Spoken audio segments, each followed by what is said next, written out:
Today, we're going to be talking about branding and growing your personal brand and just creating a stronger brand for what it is that you're already doing through your live streams and through your video content. The reason I wanted to talk about this is because when it comes to branding, a lot of content creators think that branding is simply just your logo or the colors that you use in your thumbnails and things like that.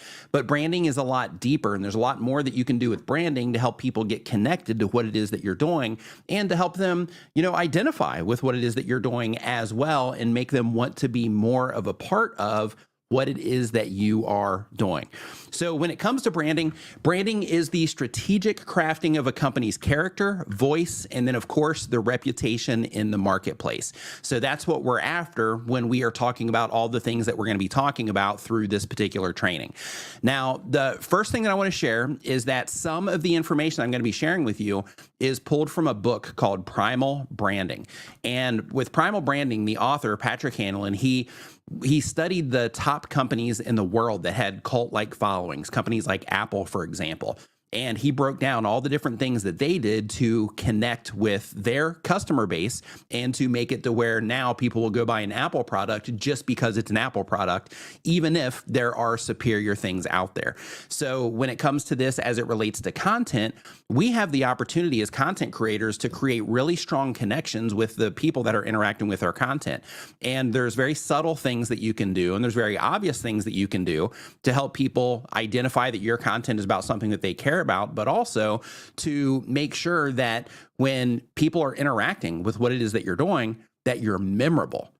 That's the big thing, right? That you're memorable and that you're able to separate yourself from all of the other content creators that are out there. Because let's be honest, there's a gazillion gamers on the internet. There's a bazillion coaches on the internet for whatever it is that you're doing. There's a bazillion live streamers on the internet doing all kinds of different things. There's a gazillion video creators on the internet, and it's difficult. It's really hard to stand out amongst that crowd. So because of that, through the information I'm going to be sharing with you today, we're going to be talking about all of the different things that you can do to separate yourself from everybody else and to create a stronger connection with the people that are interacting with you and the content that you publish.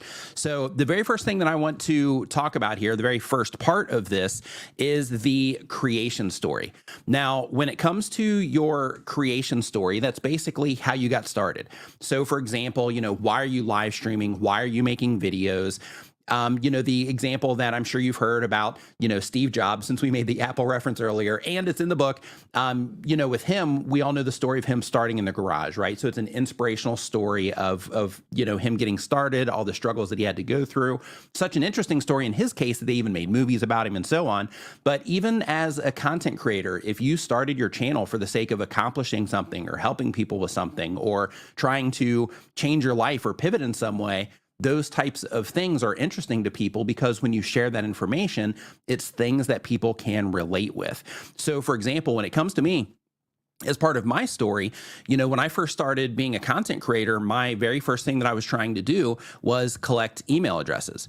And, as part of that, the reason I was trying to collect email addresses is because I was trying to pivot myself from one job that I'd lost interest in, right? I was having some difficult clients and all of that. And I had lost interest in that. And I wanted to find another way that I could make revenue or just make money. And the thing that I was seeing online at that time was that people were generating a lot of email addresses through YouTube videos.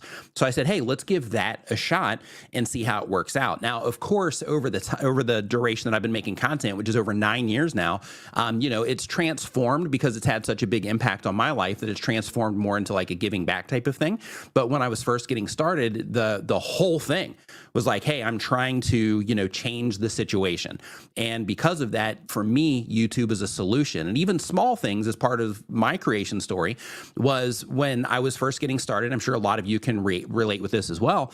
I almost didn't even do YouTube. I almost didn't do content at all because I was afraid to be on camera. So because of that, the very first video that I published was about how to overcome camera shyness, because that was something that I was dealing with at that point in time. And that was a way for me to get started in this process. So the whole idea with the creation story is it's something that people can relate to, and it's something that they can use to get to know you a little bit better.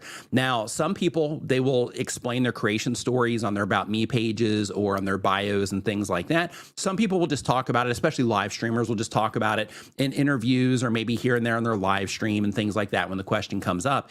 But the idea of the creation story is that, it makes you human, of course, and it's also something that helps people relate to you. So when it comes to you and crafting your creation story, just start thinking to yourself, why did I, start walking down this path? And have I shared that yet with the people that are the most engaged or the most involved in my content? And if you haven't, start sharing those stories, because that's the very first step in getting people to relate to you as, the person behind everything it is that you're sharing. Now, the next thing that we're going to talk about here is your creed, which is basically your mission or your beliefs behind what it is that you are doing. Now, when it comes to your mission or creed, the whole thing is basically what it is that you are standing for, essentially, right? Like for me, I'm in the process of doing just a really light touch on the rebrand for my stuff. So I have Niminati, which we're going to talk about, the name and all that stuff later and the importance of that sort of thing. But with that, I'm doing a little bit of a rebrand and giving things a little bit more purpose on my end, because I'm getting ready to do a really hard push here from going from 900,000 subscribers trying to push to 1 million. So because of that, I'm just doing a little bit of fine tuning behind the scenes. And, part of that with my branding is that I'm, creating the statements of create, connect, and serve, right? So Niminati is create, connect, and serve. And there's a lot that goes behind that as well, which I'll explain in some of my live streams. But the idea is that, I'm making that statement for what it is that I stand for and what it is that our community stands for, so that when people come into the community, they can quickly know, is this for me or is this not for me? And then for the people that it's not for, that's fine. In terms of that side of things, they can still enjoy the content. But in terms of creating that super engaged community, the people that are in alignment with what it is that I believe, those people are also going to be, on board for that. So, as an example, if you have like a finance channel, part of your creed could be, get out of debt without ruining your life or without, sacrificing, your life in the process or something like that. If you're a gamer, it could be, playing games for skill development instead of playing games for just chilling. And I'm just giving, examples here. If you're a DIY channel and you're doing things DIY, then in that case, making the world greener one project at a time, right? So basically you're expressing these ideas through your creed and through what it is that you stand for, so that for what it is that you stand for, so people can relate to that. So for example, if you're a DIYer and you don't care about making the world a better place, then in that particular case, that channel or that streamer that's making that type of content, it's not going to resonate with you. Instead, that particular, streamer, you might enjoy their content, but you might not be like a super engaged person in that particular community. And you might not identify with the community that they build, even though you enjoy the content. But for the people that do, the DIY to make a better planet through, recycling and through, all of that stuff, those people that are into that are going to really connect with that content creator, because they also stand behind the approach that content creator is taking. Okay. So let me know in the chat really quick if this makes sense so far.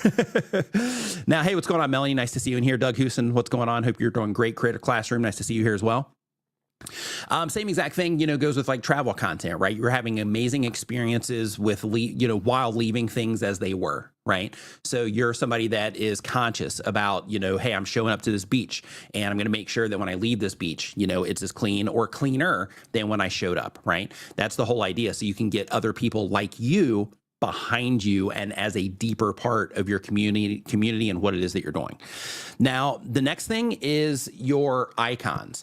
Now, when it comes to your icons are all the sensory stuff around the brand that you're creating. So for example, your logo would be part of that. Your colors around your brand would be a part of that. In addition to that, any sounds that you use for your stuff would be a part of that. And even things like Puddles, who is the StreamYard mascot, this is also something that is an icon. Now, when it comes to something like Puddles here, right? You see Puddles, he's in their actual, or Puddles is in their logo. It's on all of their merch. This character right here, they have a stuffed animal for it. And for me personally, I've got the coffee cup, right? I've got the pillow, I've got the merch, I've got all of that. But for me, when I was at Vid Summit at the beginning of this month, as soon as I saw this sitting on a table when we went to our StreamYard, meetup before the conference, one of the first things I said is I went over to Joanne and I was like, oh my gosh, can I get a Puddles? Right? Because I've been seeing people post this online and I'm like, oh my gosh, I'm Team StreamYard. I got to get a Puddles, right? And I saw it and I carried it around. And then when I got the chance, I took it up to my room. But now, Puddles is a permanent fixture in what it is that I do. And I'm actually going to be taking him over to our other live stream studio as well, so that, Puddles can, be a part of what it is that we're doing. But the idea with Puddles, though, is it's that icon that helps people remember StreamYard. So having that mascot and having an animal as the mascot is really powerful, because in that case, if that's one of your icons, then anytime somebody sees something about that animal, then it can bring your brand to their mind. So doing those types of things is really smart and really strategic when it comes to growing your own brand. But this can also be in terms of your, icons. It can also be, it can also be, if you have like a picture logo, like our friend Roger Wakefield, he has a icon logo where his is just like his head, and then he's got his mustache coming here. And it's something that you can put on shirts, you can put it on hats, you can put it on, anything that you want to. And it's something that, helps people know that that's Roger, right? So the whole idea when it comes to icons is it's things that help people from a sensory perspective connect to what it is that you are doing. So one of these other things are colors. So when we first started this, one of the things that I mentioned is a lot of people think that branding is only the logo and the colors that you're using, maybe your fonts, which your fonts are a part of it too, but there's a lot more to it. But those are very important things. So when it comes to color, just in case you don't know this, colors carry meaning with them as well. So for example, if you're using like blacks and dark grays and that sort of thing, then those typically go with like luxury and authority and those types of, brands. And then when you are using like blues and that sort of thing, then they're a little bit more welcoming. It's a little bit more like, purple's a little bit more like royal, but like when it comes to blue, it's a little bit more like welcoming and that kind of stuff. Red is more exciting, like if you're like an adventure brand or something like that, then maybe having red or red splashes in there would be something that you would want to do. But the whole idea is that you can also use color as part of your icons as a way to help people identify your brand. And this can also be your channel aesthetics, your channel graphics, your content design as a whole, and just the general vibe that you create with the content that you are that you're putting out. Now, the next thing is rituals. So if you watch any type of live streamer, you watch content creators, especially, ones that have been around for a while or ones that are really successful, you'll see that they have common things that they do.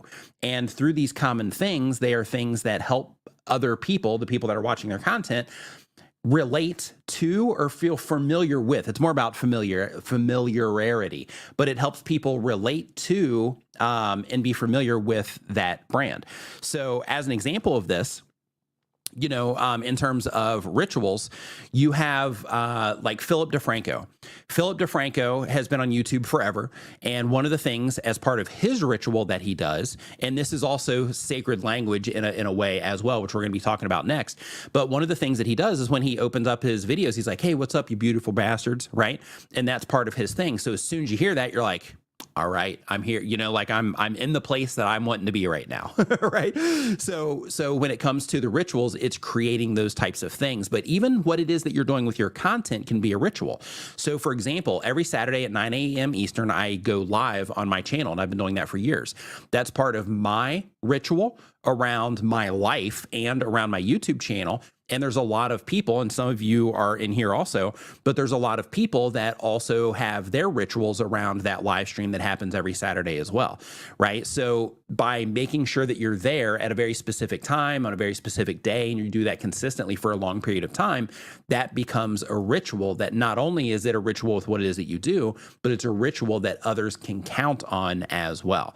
So when it comes to Apple, if we go back to them, one of the rituals that you have with Apple is the cool ways that they package their products. Like when you open an Apple product, it's a little bit different than when you open everything else. And it's part of the experience of somebody that is getting into Apple products. And as soon as you first start walking down that path into Apple products, you start noticing that. And part of that as well is, how the boxes feel when you touch them, how thick they are, right? They're boxes that you want to keep because they're so cool. And the process of actually opening those boxes up is kind of a unique experience to their products. The next thing that I want to talk about here, and really quick, in terms of action items. So far, because we have a lot more to talk about here, but so far, when it comes to your creation story, so step one, especially for those of you that are just, joining us, when it comes to your creation story, start writing out your creation story so that you can start sharing it with your community, right? Why did you start making content? What is it that you're trying to accomplish with your content? And let people know the mission that you're on with what it is that you're doing. In addition to that, you have your creed. Let people know what it is that you stand for. People know what it is that you stand against. Right? These are the types of things that will help people, better relate and connect with you as well. When it comes to your icons, start working on your branding colors. There's a website for those of you that are not good with color. It's called coolers.co, I think is the website, maybe coolers.com. Let me double check here before I Coolers. Yeah, it's Coolers, COOLORS.co. Write that down. And if you're somebody that's having trouble, like, I'm not really sure, the colors that I want to use, you can go to Coolers and then you can just start sitting there and just start flipping through them. And when you start flipping through, their different colors, then you'll hit something that you like. They even have a page that you can go to that already has color themes. So you can be like, oh yeah, I love that color theme. I'm going to use that for my branding. Also, if you don't have a logo yet, try to make a logo of some kind. In addition to that, you also want to make sure that if you do have sounds, that you start playing those sounds on a regular basis. So for example, another thing that I do with my live stream, let me see if I have these queued up in here. So is I have these different sound packs that I use. So, and these are all custom made. So I have this one when somebody leaves a super chat. Super chat. Right. I have this one when somebody joins my channel membership and becomes part of the Niminati. Welcome to the Niminati. Right? So I've got, all these different sound effects that I use, and I even use songs now. So I made, some songs. One of them actually features a StreamYard mug, but I have a coffee song that I made. It's about, refilling my coffee that I use as a Be Right Back song. So instead of having just a static screen, if I need to step away from the computer or something like that for any reason, then I will hit that song, and that gives me about 2 minutes that I, can go do whatever it is that I need to do. And that particular song, I'm even starting to play that now, as my channel or as my trailer on my live streams as well. So as people are coming in Saturday, it's just setting the vibe, right, for the live stream itself. And then I also have another song that I play when people cross certain milestones and those sorts of things. And all of that is part of the audio branding. So when I hit play on those, so that people that are in the community, they're like, oh yeah, it's that, right? Somebody just crossed a milestone, or hey, we're getting ready to start the live stream. I better fill my coffee up, right? That's the whole idea when it comes to the sounds. So if you can do something like that on your end, then definitely do it.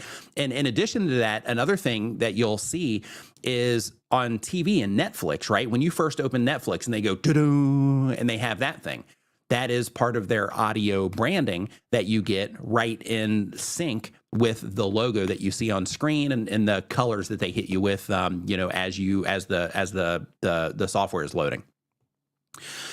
And then of course, when it comes to rituals, you have your actual content and when you're, doing your content, but you also have things that you can say when you first start your videos, like, Philip DeFranco does. One of the things that I do, I don't do it as aggressively now as I used to, but I still do it almost all the time, which is right after my hook, I try to find a way to work in, and we're starting right now. Right? And then at the very end of the videos, it's like, thanks for watching. I'll see you next time. Right?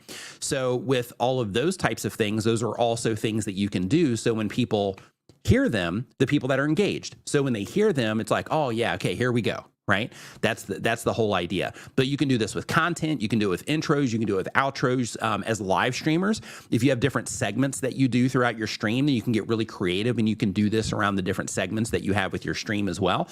But you can use all of these things to help make yourself more memorable when people are interacting with what it is that you're doing. Now, the next thing I want to talk about here is sacred words. Now, sacred words are words, and I think the name is kind of funny, like sacred words, but really what it is, it's just memorable words that if somebody is in your community, they get it. If somebody's not in your community yet, then they'll hear it, but they might not necessarily know what's behind it, or they might not get the inside joke, so to speak, but they hear it. And then as they hear it more, or maybe as they join a live stream, something like that, then things will start to come together for that person as they become a part of your community. So as part of this, some of our sacred words, of course, is the actual name of the squad itself, which is Niminati, because it's a unique word. But you have other people too, like, Casey Neistat with his messaging of do more and work harder, with those particular references. He does them all the time. And those are things that people, remember. In addition to that, you have Jacksepticeye, right? When he starts his videos, he's like, top of the morning to you laddies, right? And just like Philip DeFranco, how he has what's up, you beautiful bastards. All of those things are sacred there. In addition to that, you also have things that are, that are not just a catchphrase, so to speak, but they're words that you use in your community to reference things. Off the top of my head, I can't think of a clear example. I should have came up with one and put it in my notes, but I didn't. But off the top of my head, I can't think of a very clear example for this particular one. But, just words that you maybe twist in some way, or words that maybe you extend in some way. Like, for example, with mine, I have doing, because basically I just say doing in a different way. And that's something that people notice, and that helps them remember me, even though it's kind of an error that I didn't know that I was saying wrong, but I just rolled with it, those types of things. But those are things that as you're somebody that's in the community, then you'll start to, notice those things or see somebody else talking about those things and so on. So the idea is to also find, sacred words that you can use within your content to have those little Easter eggs, so to speak, for people that are engaged in your community, so that you can create that, deeper connection. Yeah, Nate Black, for example, that's a great one. Creator Classroom. Nate Black, how he starts his videos with howdy, howdy, right?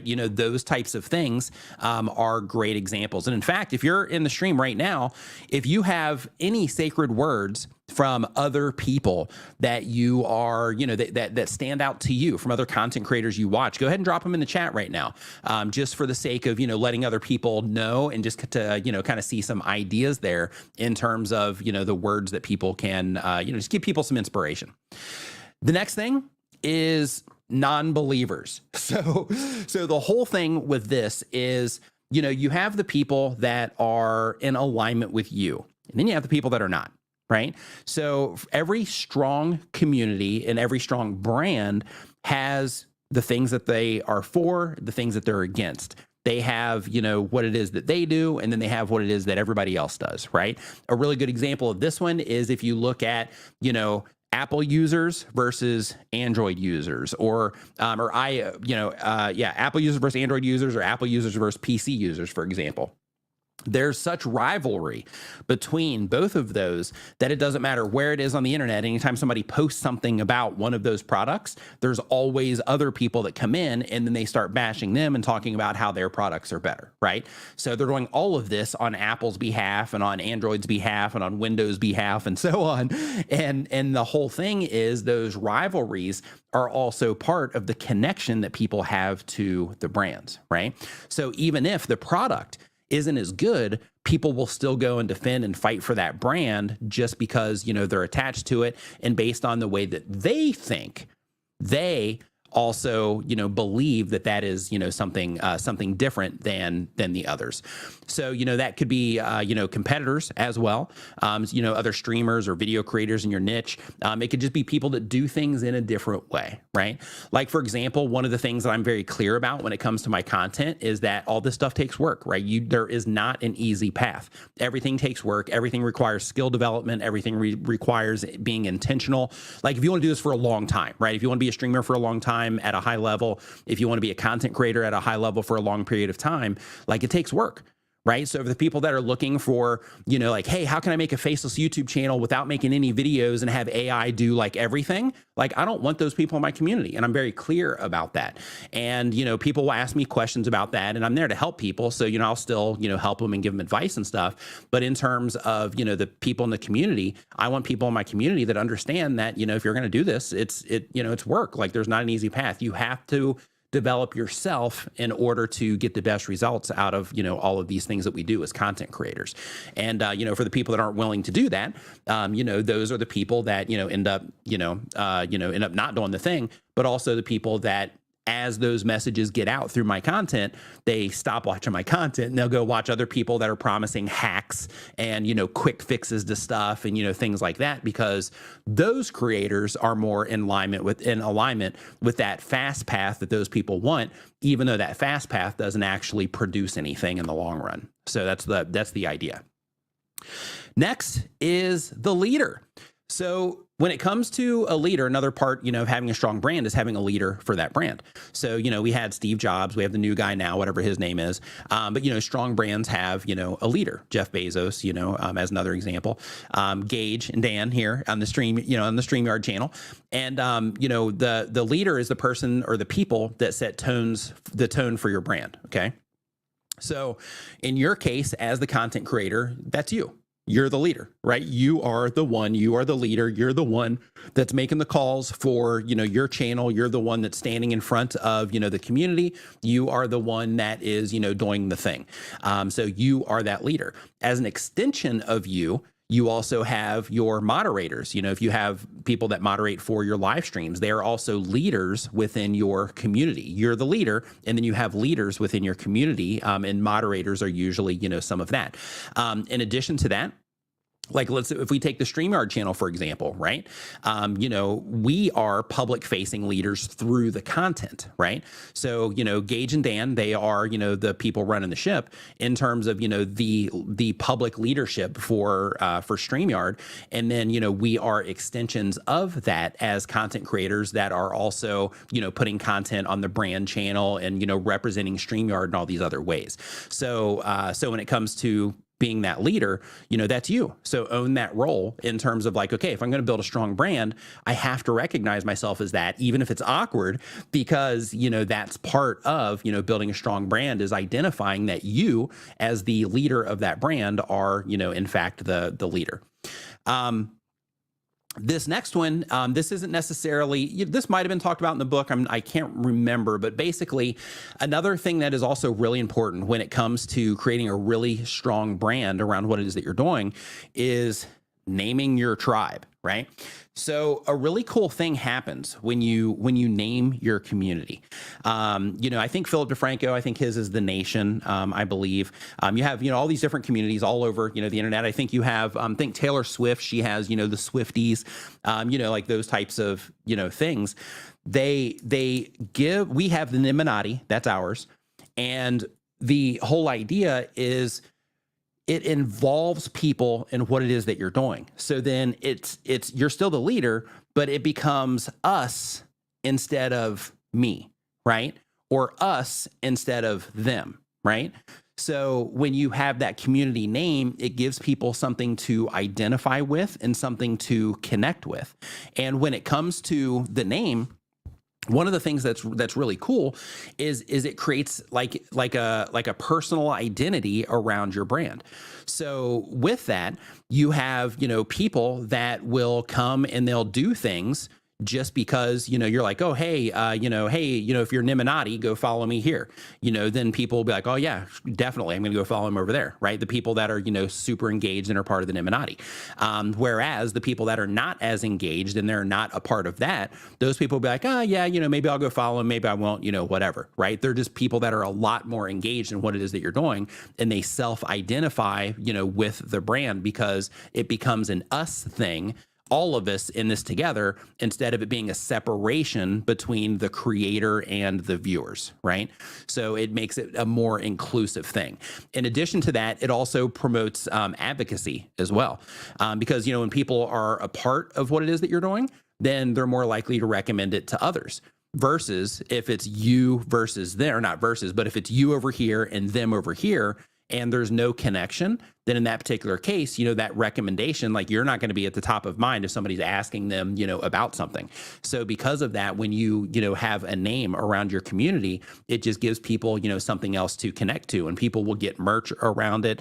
People will get stickers around it. People will do like all the stuff, around that name because they self-identify with it, which is, it's a really cool thing. In addition to that, another cool thing that happens, or that's happened, to me, and I can share this one, from personal experience, is I went for a really long time on my YouTube channel without having, a name for the community. And I was in a live stream and we were talking about it. We're like, yeah, we're talking about the importance, just like we are now, of having that community name. And we were like, you know what, let's brainstorm this in the community and see if we can come up with a name. And there was a gentleman named Gord Eisman. And, everybody's just dropping all these names, in there. And I wanted to stay away from things like, whatever nation and whatever squad and, things like that, just because there's so many names with that. So I was looking for something unique, which is why it took me so long to come up with it. And I didn't even come up with it, which makes it even better as a community name, right? But basically, one of the people in the community, his name is Gord Eisman, he came up with the name and he said it. And then when he said it, everybody's in the chat's like, oh yeah, that's it. And we saw it and we're like, oh yeah, that's it. And then, from that day forward, everybody that was there and us, we also became, my brother and I, we also became Niminati at that moment, right? When he posted that in there. But what's cool is, then we built logos around it and we built merch around it and people would get those. I've had times, because I live in Asia, to where I would be walking, through like the mall. And then I had this particular thing happened one time, but this guy was like, Niminati, right? And that was just like the way that he connected. So, you have like those types of things that happen as well, but it's a really cool thing. And I really recommend that you create some type of name or identity around the content that you're putting out, because again, that's something that people can become a part of and self-identify with, which then makes the whole thing a we thing instead of it being a you thing or a them thing, right? Now, another thing when it comes to branding is, of course, you have to be very conscious about the niche that you are operating in. And the reason that this is important is because with the type of content that you put out, you're going to get known for something. If you have multiple channels, then you can get known for different things. But when you are focusing on a very specific niche of content, that is another part of your brand. So, I'm known as the YouTube guy, right? So if people are, looking around for stuff around YouTube, then people on Twitter will recommend me, people on Reddit will recommend me, people all over the place will recommend me, because I'm known as the YouTube guy, because that's what I've been specializing in for almost a decade, right? So because of that, when you are operating within a niche, that's another thing that can become a really strong part of your brand, because then you can be known as that person. Now, for you, that person might be, that Call of Duty person that does X, right? Or you could be, that review channel that, does it in this particular way or whatever. But the idea is to make sure that you are being very conscious and aware of the niche that you're operating in, and that you kind of leverage it a bit. Because again, your niche can also become part of your personal or your business brand. The next thing when it comes to branding is, of course, you need to make sure, and this is going to help you in every way. So you need to make sure that when you are, building out your brand, that you create a very clear value proposition. So what a value proposition is, in case you haven't heard of that, is a value proposition is basically a statement of what it is that you do, right? The value that you provide. So, as an example of mine, I help content creators thrive on YouTube. That's my value proposition, okay? I express that in different ways, but at the core, that's what I do. It's essentially my elevator pitch. If somebody asks me what I do for a living, that's what I say, right? So when you are designing your value proposition, an easy thing to do is to take all of the content that you publish and say, okay, what is it that I actually do? What is it that I offer? What is it that people get when they watch my content? What type of value is it that they get? And then however long it takes you to explain that, you can have paragraphs of information, you have pages of information, but the idea is to take all of that, and you can use like Chat GPT or something these days to help you with it, but you can take all of that and you can condense that down into a single, sentence or two, or it's even best if you can condense it down to just like a small phrase, like I mentioned with mine, as well. So that value proposition, not only is it going to be great for telling others what it is that you do, but it's also going to be great in terms of giving you an amazing amount of clarity around the content that you're publishing. So if you're somebody that's like publishing a lot of stuff and you're not really sure on, exactly the direction that you're going and things like that, but you kind of have an idea. As soon as you write out a value proposition for it and you condense everything down to a statement, then everything becomes crystal clear. And it's like, oh, this is what I do, right? So what I recommend that you do is spend the next however long it is that you need to spend on this and start, writing down exactly what it is that you offer from your channel, and then condense everything down into a single value proposition that you can start putting in places. Put it on your About Me page, on your YouTube channel, put it in your bios, put it, wherever it is that, you need to put information about yourself. Put that information there, and then it will help people. It helps with your brand, because then wherever it is that people run into you on social media, they're going to run across that information and they're going to know exactly what it is that you do, right? So the next thing is visual and audio branding. So I went over this a little bit, so I'm not going to go too much into this part again, but basically the idea is your colors, your logo, your fonts, your channel, and your video graphics. All of those things are also a part of your visual brand, okay? So when it comes to your visual brand, that's also important, because your visual brand creates a style, it creates a vibe around what it is that you're doing, and it can also create recognizable elements. So for example, maybe it's, a certain transition that you use. In fact, there's a guy on TikTok that part of his visual branding is he just like scoots in really fast and he does this thing with his hands. And as he's doing that, he kind of just appears into place. And it was so attention grabbing that people started making tutorials on how to do his branding, because it was such a powerful thing that grabbed people's attention when he first started his thing. But now that's a part of his brand. And he's also stemmed off from that a little bit. I'm not 100% sure if he knew what he had with that, but he stemmed off of that a little bit. Now he's doing, some like altered versions of it as well. But the idea is that when you have something like that, ride with it, roll with it. If people are talking about that thing that you're doing with your, with your visuals, or, how you've built everything, like keep rolling with that. Another part of it also is your thumbnails. Now, of course, the thing that you're always going to hear me say is that when it comes to your thumbnails, it's way more important to make sure that what you're doing is effective than it is for it to be branded, okay? But once you figure out how to make thumbnails that people respond to, then that's when you start looking at things and thinking, okay, what can I do from a brand perspective here to also help people identify this in terms of this is something that I made. So if it's the way that you do your graphics, whoa, that was cool. Wow, that's the first time I've seen that. That was really cool. I don't know if you guys saw that. Hold on, I think it's coming. Yeah, that was awesome. I'm not sure what caused that to happen, but that was super cool. Wow.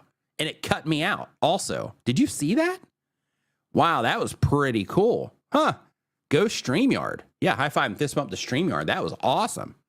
Yeah, I caught it out of the corner of my eye, because I have like a monitor here, and I caught it out of the corner of my eye, and I was like, whoa, what's happening? I thought something messed up with my camera. I was like, oh no, what happened? Is something going down? Like, is something on fire? Like, what happened? Okay, yeah, so that's cool. That's well done, StreamYard.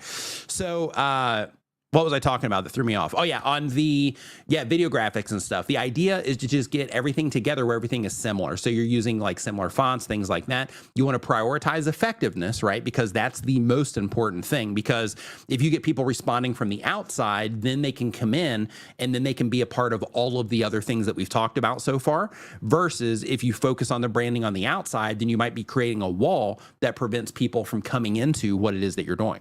So because of that, focus on effectiveness first, but once you are consistently effective with getting people to click on your content, then that's where you start looking at things. Just kind of set back and look at your channel and go, okay, is there something that I could do here to kind of help people identify that this is something that I'm putting out, at least at the time of publish, so that, the people that are the most engaged in what it is that I'm doing, when they see it, they're going to respond to it.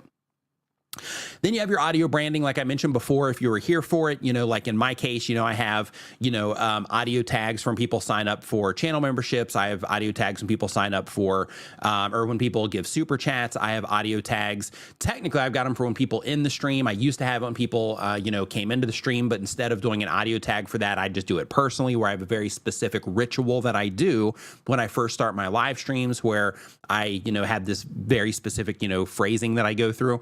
But the idea is to also think about, okay, what can I start doing from an audio perspective that will also help me stand out to people? So if it's something maybe they hear in the real world, be it a doorbell or a door knock or a car horn honk or, something, but just make it a little bit unique so that it stands out, as part of what, as yours, then in that particular case, try to think of what it is that you can do on your end in order to get that audio branding in there. And I would also say, as part of the audio branding, you also have your catchphrases and your sacred language and those things as well. Those things that you start each stream with or each video with. Those things that if you don't start with it, maybe you sign off of all of your videos and live streams with a very specific thing that will make people remember you. I have a friend of mine, he makes content about electric cars.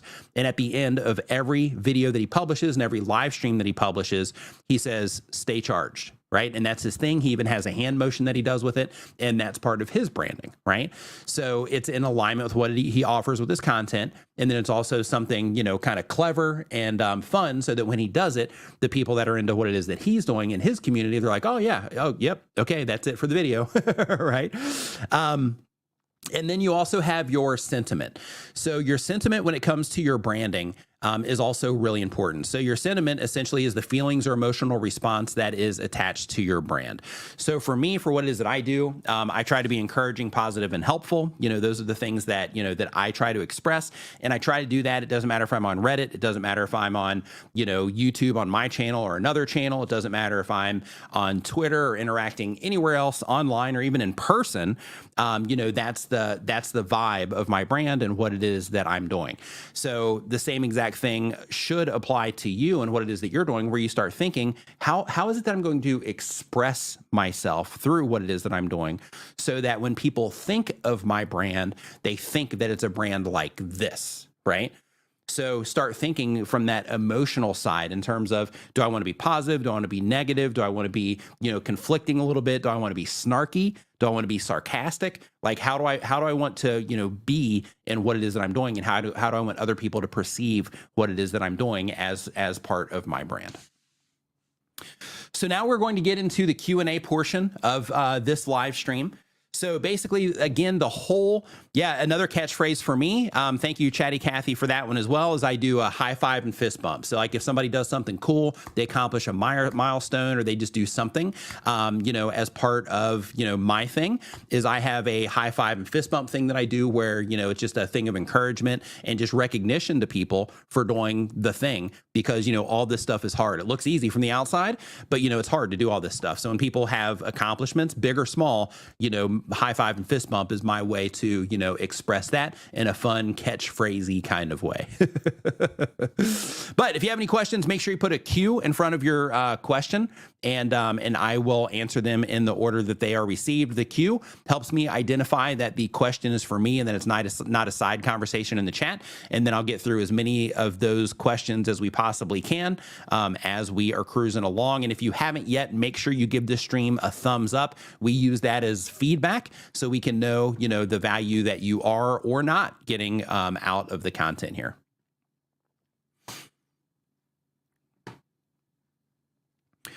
So it says, if you can't explain it simply, you don't understand it well enough. Thanks for explaining all of that simply, Nick. Yeah, my pleasure. Glad that you enjoyed it, and I hope that you apply, some of this stuff, because it can make a really big difference for, what it is that you're doing and how people respond to what it is that you're doing. So let's see here. Creator Classroom says, you mentioned a video talking about mission. Is there a recommended link for those for, say, a huge announcement that relates to said mission? I'm thinking of a live stream, but an edited video within. So you can do either or. You can also just make it like on your About Me page so that as people run across you, they can know what it is that you're doing as well. But when it comes to, the mission side of things, you can absolutely mention in your videos. Technically, you can even make it part of, what it is that you're doing. So, there's some people that when they start their content, they'll be like, hey, I'm such and such from whatever. And like here, we're trying to fill in the blank, right? And then they'll get into the content. So, with that fill in the blank, the whole thing there is like, this is what we're trying to do, right? So you could, do something like that. You could also have just a little lower third, since you know how to make graphics and everything in Canva. You could have a little lower third that pops up that has, your name on it, and then just has a tagline that is your mission condensed down into a little phrase that you can also put in lower thirds, things like that. So when it comes to those, just like everything, just like all the other parts of your branding, you can express them in multiple ways. Excuse me. You can express them in multiple ways. But the idea is to make sure that you're spreading awareness about it. So as people are interacting with your content, they can, be informed of those things. So for example, I've had a period of time where I haven't been pushing the Niminati thing that hard. And because of that, the whole Niminati thing outside of my live streams has kind of went down a little bit. So I'm getting ready to ramp all that stuff back up, and you'll see the community response to that as I ramp that thing back up too.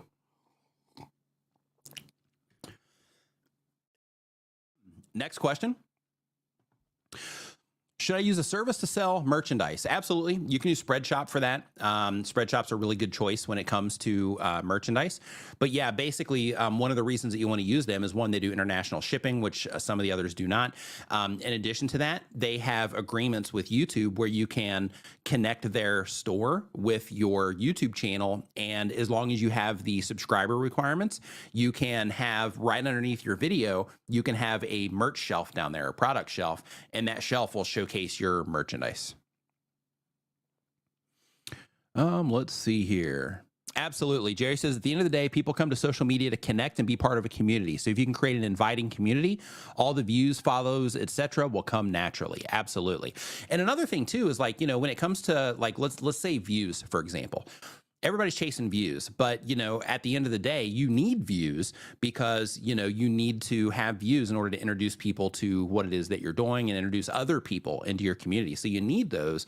But when it comes to the community side of things, a lot of people are thinking about views, but they're not thinking about, okay, well, if somebody comes in, how can I make them feel comfortable? How can I make them feel like they're in the right place? How can I, let them, feel like they're a part of what it is that I'm doing and so on? A lot of people aren't thinking about that. They're just thinking like, hey, how can I get my numbers up, without thinking like, how can I create that connection with people, right? So in terms of, people coming on to social media to connect, absolutely. And you can lean into that really hard. Beach Bites presented by Beach Burn Bob. Love that last part of your name, Beach Burn Bob. Says, if I make a video on a video game, then another video on a TV show, do I need to change my topic and setup each time before publishing? No. No, you don't. But basically what you do need to do is just make sure that when you're filling out your upload information, your video details, just make sure that you're choosing the right category. I mean, ultimately, YouTube's going to put you in their own category anyway, because we have the public facing categories that we see. And then YouTube also has their own system where they categorize everything on their end as well. So they'll take your recommendation, so get it as close as you can, but it doesn't have to be perfect because they're going to end up categorizing you anyway. Let's see here. During the live StreamYard shows me the people count on the upper left. It throws me off my game a bit. Thoughts? Some people will hang something off of their screen and just kind of like drape, like a sock or something like over the top of their screen so that they can't see it. People that are just concerned, or they're just constantly looking at it like, oh my gosh, I wonder how many people are in here, and it distracts them from making the content, which might be what you're, talking about. Some people hang like a sock over it, or, put like something on the desk that will just kind of block it from their view. Technically, you could use a Post-it note on your screen, something like that, and then that would cover that number. So then you don't have to focus on it, and you can just focus on delivering the content that you're putting together. How did you do the fireworks graphics? I have no idea. I don't know. I have no idea how that happened. I think it happened automatically because I wasn't doing anything. Like the only thing that I was doing was switching here, and outside of that though, like I didn't do anything. So I'm not sure if it's generated on your side. So like, for example, go through, since you're, hanging out here, go into the stream right now. Oops. And when you open it up, start hitting some of those different emojis and see which ones will, see which ones will cause it to come up. Maybe the confetti is the one that'll do it. Or maybe you get it after a certain number of likes, maybe that's what it is. I'm not sure. But yeah, it's pretty cool though. It completely threw me off when that happened, but I loved it. Where did I go from here? 1.9 thousand viewers and 250,000 views. You go to another video that you're going to publish. If you're live streaming, then you go to another live stream that you're going to do. And with every video and every live stream that you do, try to get a little bit better. Try to learn something that will help you go a little bit further next time. Pay really close attention to what people are saying in your comment section, but always cross-reference feedback with the data that you're getting from YouTube and your audience retention reports as well. But make sure that you are just focused on like moving forward and developing your skills through the process. If you keep doing that, then you'll do fine over time. A lot of people will start YouTube channels either as a live streamer or a viewer, or not a viewer, or a video creator. And when they start those channels, they will just be locked in. And they're like, okay, this is what I'm making videos about it. And I'm just going to make videos the way that I make videos, instead of thinking like, okay, well, if I'm making content for other people, then it's not just me that has to like this. If I'm making content for others to enjoy, then I'm going to need to bend a little bit and learn how to do things in a way that other people can enjoy at a higher level than they're currently enjoying. And then when you're constantly working on that, then you hit a threshold to where it's like, okay, now we're getting some consistency. Now views are, a little bit higher with every video that I publish. And then you just start, notching up from there.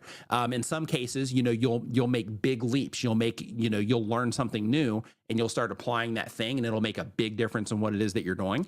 In other cases, it's just like notching up. So keep going. Congratulations to you. High five and fist bump for, already crossing, 1,000 subscribers on your channel, or 1,000, viewers and 250,000 views. 250,000 people is a lot, as I'm sure you know already. So, the fact that you've been able to get in front of them and have them watch your content is a pretty big deal. So, take that seriously and congratulate yourself for it. And then just keep moving forward. It's really easy to get caught up in, seeing all the big numbers on YouTube and seeing people getting, hundreds of thousands of views or millions of views on the content that they're publishing. And it's really easy to see that kind of stuff happening and then look at yourself when you're getting, whatever view counts that you're getting that are less than that, and saying like, oh, well, I'm, not good or whatever because I'm not getting those numbers. But in reality, you are having a lot of people interact with what it is that you're doing, and you're able to add value to those people. And through the content you're putting out, you don't need huge numbers to have a huge impact, and also to make a lot of money at this stuff either. You don't need huge numbers, but the people that do get those huge numbers, like, they do even better usually, as long as they have, good strategy behind it. But like, you're on the path, right? You already have proof of concept. If you can get 1,000 people to subscribe to your channel, you can get 100,000 people and 1 million over time, right? If you can get 250,000 views, you can get 2.5 million views, you can get 250 million views over time, right? Because you already have proof of concept. People are already engaging. They're already enjoying what it is that you're doing. Now it's just the time between now and when you hit those milestones, and then what you're willing to do in between in terms of your publishing schedule and in terms of skill development. Next, was trying to make notes on the stream. There's a lot to think about.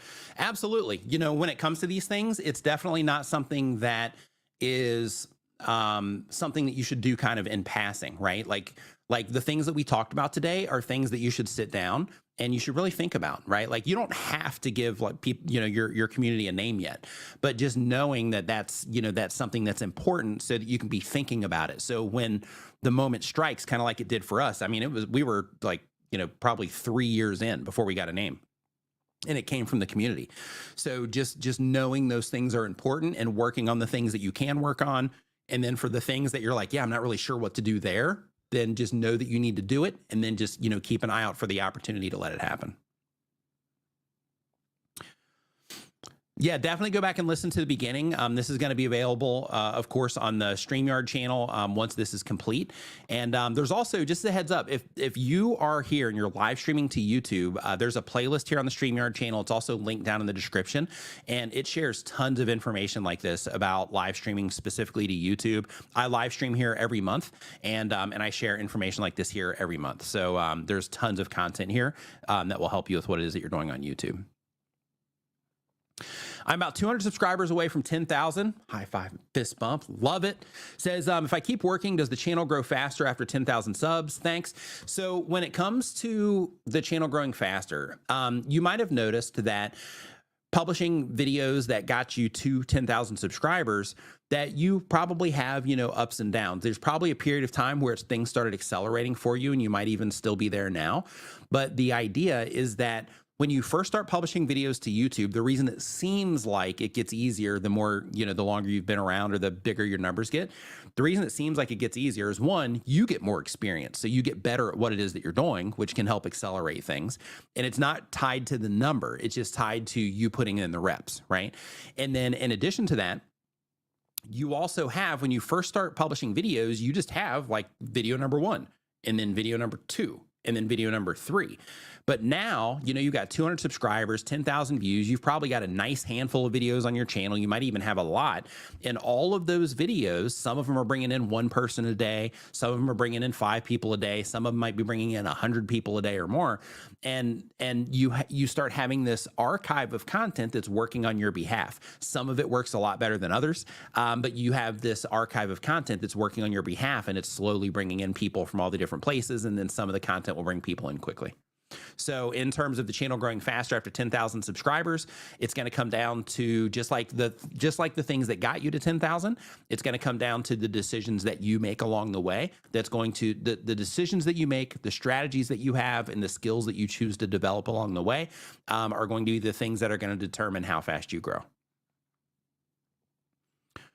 Let's see here. I have a vanity channel on reading and teaching. It isn't going to be monetized, but I still want it to have quality, and I'm the personality of the channel. I strive for subs and hours.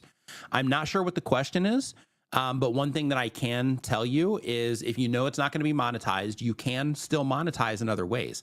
So I have a video here on the StreamYard channel, or a live stream that I did on the StreamYard channel about how to make money through live streaming, and the same concepts apply, with the exception of Super Chat. The same concepts apply to video content as well. I even have videos on my main channel that talk about ways to make money without AdSense, even if you're a new content creator. So just make sure that you check those out, and you'll find, additional ways to make money. Let's see here, looking for questions. Totally. Yeah, and there's nothing wrong with that either. It is keeping it real. Yeah, like views are definitely important. And when it comes to, views, like those are people, right? Those are people that are interacting with your content. So it's views from other human beings. So absolutely, they're important. But, you don't need a lot of, like, the more, the merrier, right? The more the more that you have going on, the better it is. But you don't have to have a ton in order to make a huge impact and in order to make, a bunch of money, if you're somebody that's trying to, generate income from this. Should a slot gambling channel be in gaming or entertainment category? If it was me, I would put it in entertainment, because gaming is more for, it's more for, consoles and computers and, that kind of stuff. Let's see here. Is there a way for StreamYard to send a thank you note to every subscriber? I have in my case, no, not that I'm aware of anyway. But what you can do is you have a community tab on your YouTube channel, and you don't want to waste people's, time with a video, thanking them unless you cross like a major milestone or something. But when it comes to, if you're just like, hey, I just want to just let people know that they're appreciated, use your community feed for that. So on YouTube, you have a community feed to where you can make a text post and you can put an image in there. You can have polls in there, that kind of stuff. Make sure you're using that for those sorts of things. How important do you think it is to be consistent about whether you have your face in a thumbnail or not? So faces and thumbnails can absolutely be effective, because as humans, we see other humans and it's like, oh, hey, what's going on with that human, right? So they can definitely be effective. But the thing that I recommend that you do is, as soon as you get it, start using YouTube's A/B testing tool. So I'm not sure if you already have it or not, but basically YouTube is in the process. I have access to it already. I've had access for a long time, but basically with their A/B tool, you get to upload 3 different thumbnails. So out of those thumbnails, you can say, okay, I'm going to upload one with my face. I'm going to upload one that's just graphic based, and then maybe I'm going to do a hybrid, of the two. Then YouTube, once you upload those, YouTube's going to show different stuff on different surfaces, and then they're going to prioritize the thumbnail that generates the most watch time. The reason that they're doing it based on the most watch time is because that means that the path that the viewer is taking is a more satisfactory experience. Because if somebody clicks on your content and they leave quickly, then it's kind of like it's taken kind of like it's clickbait, which is not a satisfactory experience, because once they start watching the content, then they leave quickly.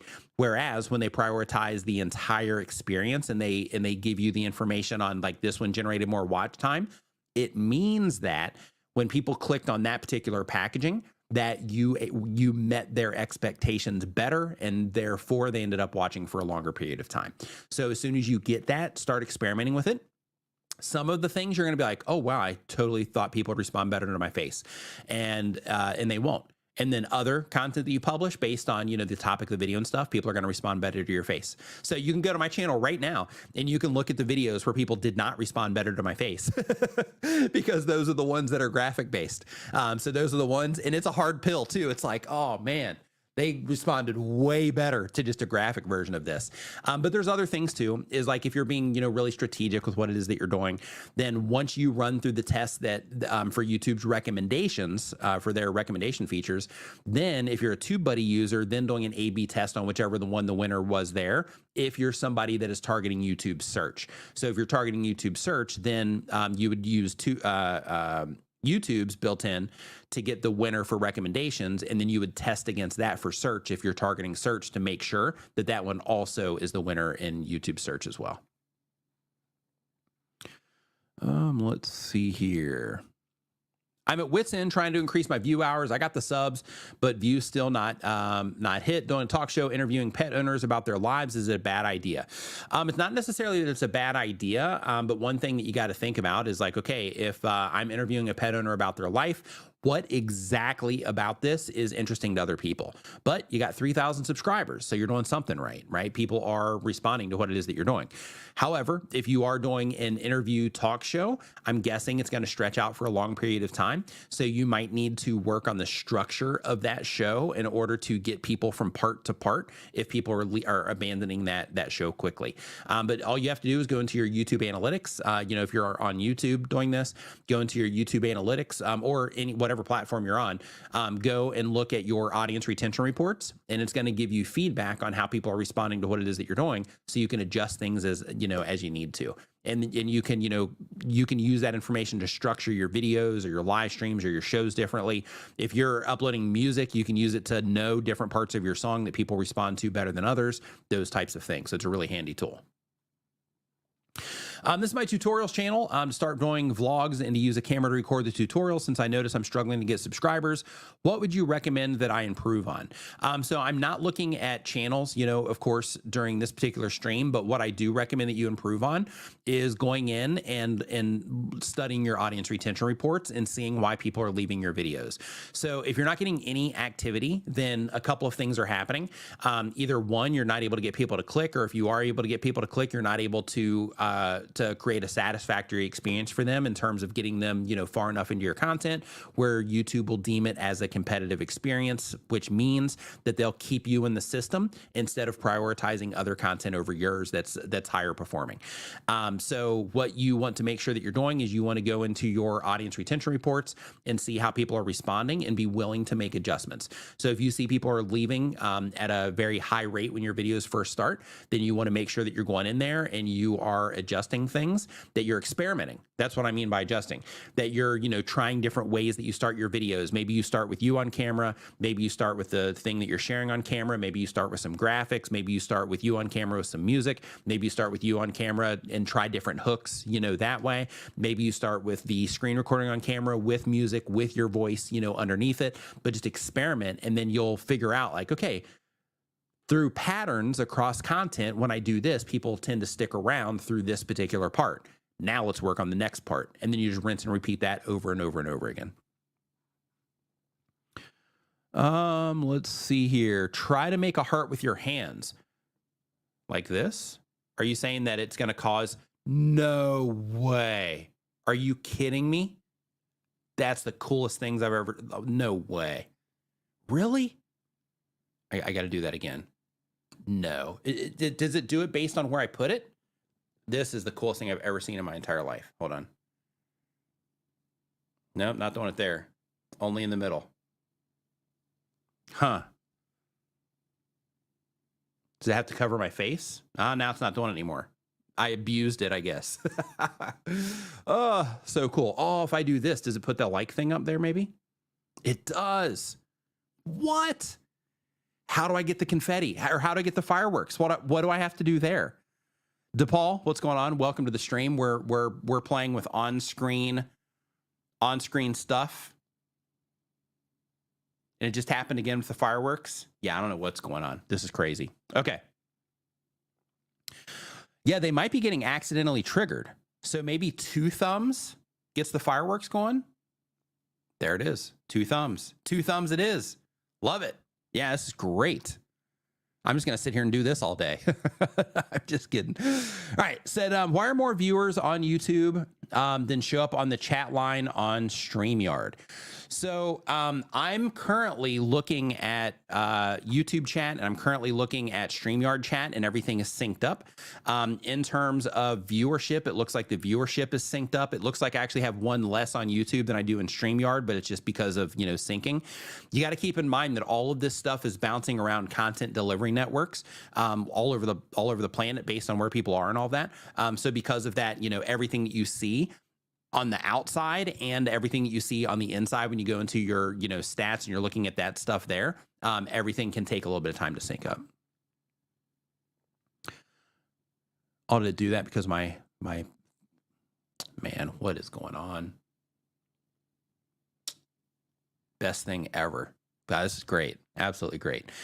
Okay, can you ask StreamYard to allow the chat to be up on screen for multicasting? It is on screen. Unless you mean like on right here.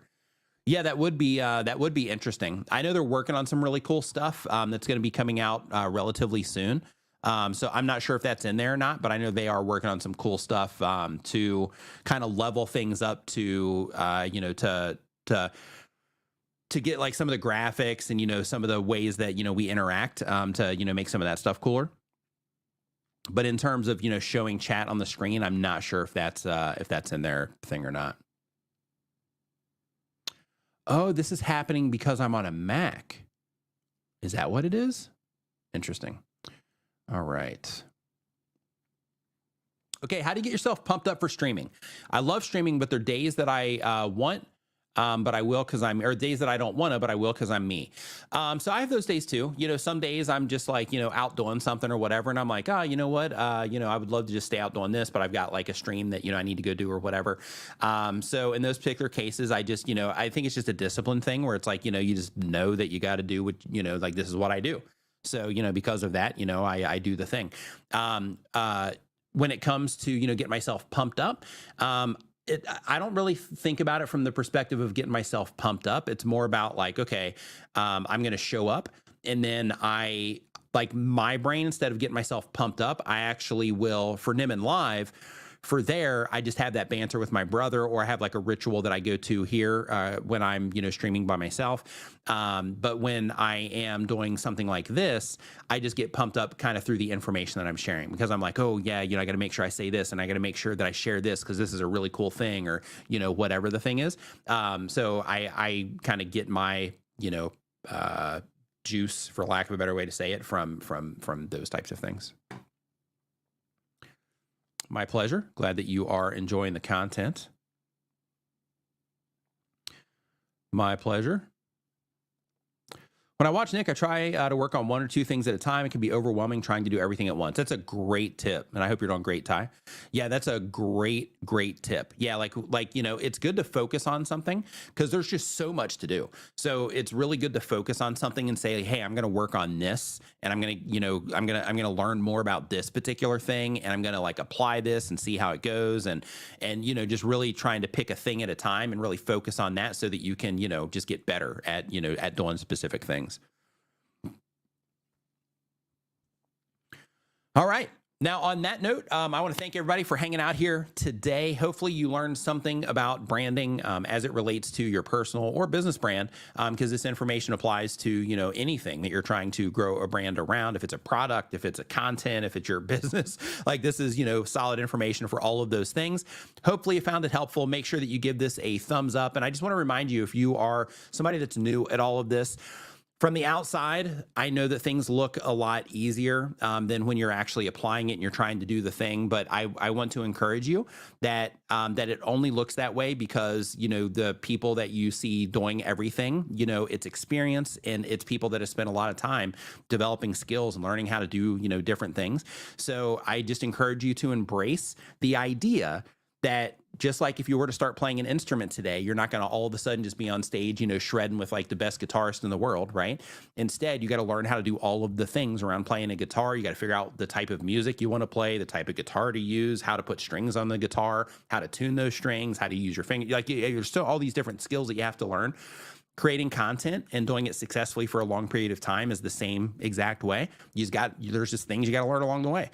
So all you need to do is just embrace that idea. And when you have those moments where you're like, man, this just isn't like working out right now, instead of looking at it as something that you can't do or this huge mountain that you have to climb, look at it through the lens of like, hey, this is where I'm at right now. But if I, keep, learning how to do this stuff, I keep experimenting with the content that's on my channel, I keep trying to connect with the people that are interacting with my content, and I keep, actively working on it and trying to get better, then I'll get there, right? Because you will. So just keep working on it, keep developing your skills, and hang in there. You got this. And make sure if you're not a subscriber here, make sure that you subscribe to the StreamYard channel. Tons of great information about live streaming. And if you're not a StreamYard user and you're a live streamer, you got to try StreamYard. There's a link to it down in the description, or you can just go to StreamYard.com and you can try it out for yourself. Easiest and the most like effective in terms of effective, I mean just like uptime, ease of use, and all of that.